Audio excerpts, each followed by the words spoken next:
Hello everybody, hello YouTube, how you guys doing? Rainbow here, and another NERF Mod video coming up.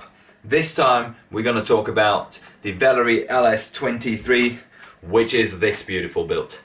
And I've been working on this for quite some time, but as always, before I give you a rundown of what's going on, having a quick overview. Let's hope the autofocus works and the light's alright, and so you can see what's going on here. And we're going to flip it to the other side, just real quick, give you an idea of what's going on. There you go, focus, focus, yes, maybe, there we go, kind of. And this is what's going on. So what do we have here? What is this? This is the Vallerie LS 23, which is essentially a Demolisher Centurion integration. And so, talking about the outside, the obvious things, I've cut down the Demolisher and I've removed the rocket launcher from underneath here, and then I've cut down the Centurion just about there, and then attached it and integrated it together. So we're having the Centurion stock. This is the original Demolisher grip, and then we have the Demolisher front. Used the old Centurion side rails, as you can see here, just to create some new lines on either side to make it look kind of symmetrical, because you know I had to work with the battery door, the Demolisher that I'm not using anymore. And yeah, other than that, it's got a bunch of 3D printed parts. So from the get-go, this is the same muzzle design as I had for the Magna build, just not in black, painted in purple. This down here is a caliber front grip, and I used these things here. These are the rail gap closing things designed by my friend Kevin, so shout out to Lone Wolf. These files here are on Thingiverse by Lone Wolf, and you can find them Demolisher rail things. I should put a link, yes, I'm going to put a link in the description. And they're really cool because it gives you also, it tells you how and where to cut the Demolisher, and so then you can just put them on, and they literally, like, they're not screwed or anything, or not glued, but they're just solidly in place. They don't move whatsoever. Hold that foregrip absolutely perfect. Yeah, that's really nice. Then we have the top rail piece here. Let's just slide us onto the Demolisher rail. And what I find quite nifty is that it lifts, like, elevates the rail to the same height as the Centurion rail is, which is quite fun. Got the jam doors still working, and yeah, that's about it. That's the 3D printed part. Oh, no, hang on. The best 3D printed part is the mag release. I'm trying to...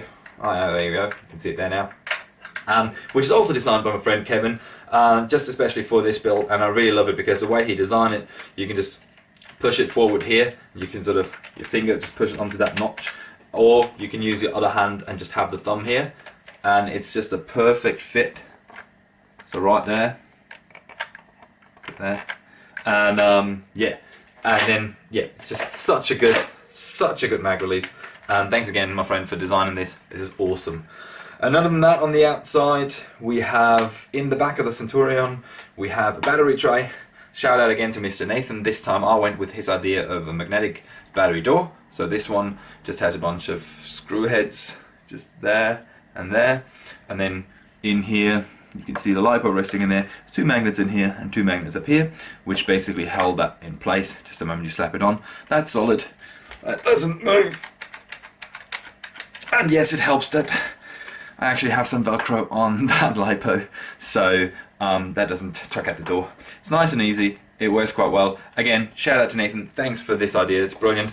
Although I must say, for kind of, you know, reasons, I prefer the thumb screw version of this. But anyways. So other than that, what happened is I've slept on a paint job, which is funny because a lot of people sort of said, okay, this is like a fairy tale blaster, it's like a princess blaster, just because of the paint job. What I've done, I've just have a base coat with a Montana spray paint, and then I just took acrylic markers and went over the top, and yeah, just sort of went with a floral image in mind, and quite like how it turned out. And yeah, so this is all there is to it actually. Internally, this thing is a beast. It is rocking, what's in it? It's rocking the new Blasterparts .de.com motors. I'll link in the description. New Blasterparts motors, so they're essentially Krakens, I think. but yeah, BP-MAX1 are they called, and two of them in a 42mm OFP cage with black worker wheels. Everything has been rewired. It's running on 3S LiPo in the back here, and yeah. The only downside to this is, because of the Centurion shells being like two shells and having a lot of gaps and spaces in between, the noise level is really loud, and so careful, cover your ears. So this thing literally screams at you, but it does also deliver the hits. So we're talking about something around roughly 160 FPS, I think. About there, which is quite funky, and yeah, I love it. I love how it turned out. It is a beast. I love the length of the Centurion stock just here. It just fits me perfectly. I like it. It's a good length to have. This front grip is solid, like, and yeah, overall this blaster is really nice. I love how it turned out, and yeah, I think there's nothing more to say. Just a little cover your ears.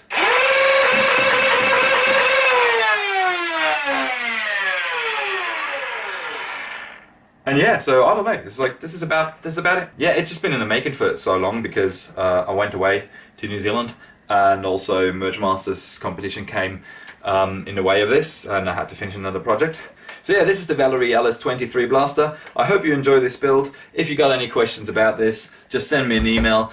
And as always, thank you guys for watching. That's really cool. If you want to help me out, you know, give me a like, give me a thumbs up, and all my links are in the description, my Patreon, my Instagram, my Facebook, and all that. You know how social media works. It would be great. It would mean a lot to me if you check it out, if you give it some likes and all that. It'll also mean a world to me if you check out my Patreon and give it a think. And also, I'm open for commissions, so I'm just finishing another commission just then, and then other than that, I will be at the I'll be at the Fantasy Basel thing next weekend. So yeah, Fantasy Basel, the Swiss Comic-Con, biggest comic and fantasy convention in Switzerland, and I'm gonna be there showing off all my work, which is gonna be fun, and I'm really excited to do this. And so if you're in Basel, if you're in Switzerland, if you come into this, make sure to find me. I think it's hall 2.2, and I think the number is 721. I'm gonna put it somewhere here, and yeah, get yourself a floor plan. I think it's stall booth 721 or so, and yeah, come see me in Switzerland next weekend. And other than that, yeah, that's about it. I hope you guys had a good start to the year. Thanks again for watching, and love and sunshine to all of you.